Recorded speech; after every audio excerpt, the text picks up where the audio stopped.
Səbinə, hər vaxtınız xeyir olsun. Bəli, Bakı Beynəlxalq Multikulturalizm Mərkəzi, Beynəlxalq Münasibətlərin Təhlili Mərkəzi, eləcə də Bakı Təşəbbüs Qrupunun birgə təşkilatçılığı ilə keçirilən İslamofobiya Diqqət Mərkəzində qərəzin ifşası, stigmaların dağılması mövzusunda beynəlxalq elmi konferans artıq ikinci gün öz işini davam etdirir və ikinci gün 5 panelin keçirilməsi nəzərdə tutulmuşdu ki, bu panellərdən də artıq demək, üçü arxada qalıb, yəni üçüncü panel hazırda yekunlaşmaqdadır.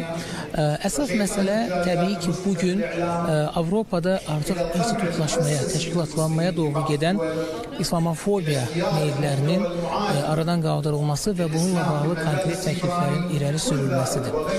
Məsələ burasındadır ki, artıq ekspertlər də, beynəlxalq təşkilatların rəhbərləri də burada bir neçə dəfə bəyan etdilər ki, Bakı platforması əslində İslamofobiya ilə mübarizəyə yeni bir mərhələ təqdim etmiş olur. Gəlin baxaq, 2015-ci ildə, yəni bu ekspertlərin əlbəttə ki, rəyinin nəticəsidir. 2015-ci ildən etibarən öz ölkələrində dövlət institutlarının dağıldığı bir zamanda, inqilablar, dağıdıcı inqilablar və sarsıntılar baş verdiyi bir zamanda müsəlmanlar ərəb ölkələrindən, yaxın şərqdən Avropaya doğru tuturlar və təbii ki, bu da coğrafi baxımından çox yaxın bir ərazi idi. Və məhz bundan sonra Avropada İslamofobiya meyilləri güclənir. Amma məsələ burasındadır ki, axı bu prosesləri də yaradanlar məhz həmin o ölkələrin, Qərbi Avropa ölkələrinin liderləri idi, onların sələfləri yaxud özləri bu hakimiyyətləri.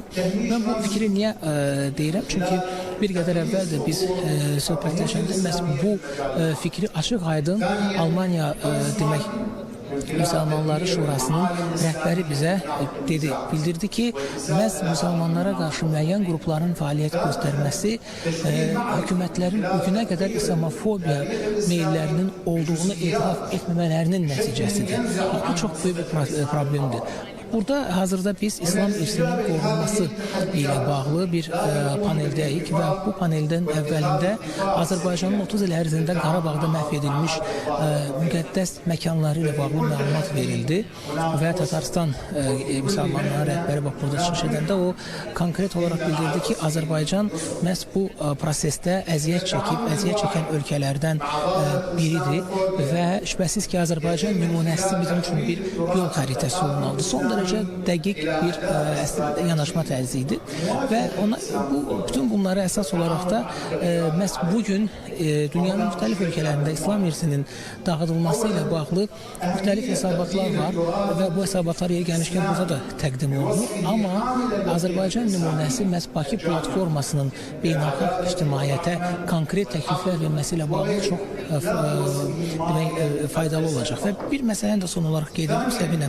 Deməli, bu tədbirin sonunda, yəni elmi konferansın sonunda Avropada İslamofobiya ilə bağlı bir hesabat təqdim olunacaq və konkret olaraq son 2 ildə hansı proseslərin baş verdiyi, bax burada, yəni konkret olaraq hansı proseslər və statistik rəqəmlər məhz həmin ölkələrdən gəlmiş rəhbərlərin, yəni dini qurum rəhbərlərinin, eləcə də beynəlxalq təşkilat rəhbərlərinin, beynəlxalq təşkilatların rəhbərlərinin təqdimatında artıq Bakı platformasında tam olaraq aydın olacaq. Məndən hələlik bu qədər və bir daha xatırladırıq ki, mayın 26-sında və 27-sində Bakıda İslamofobiya Diqqət Mərkəzində qərəzin işrası, stigmaların dağılması mövzusunda beynəlxalq elmi konferans keçirilir.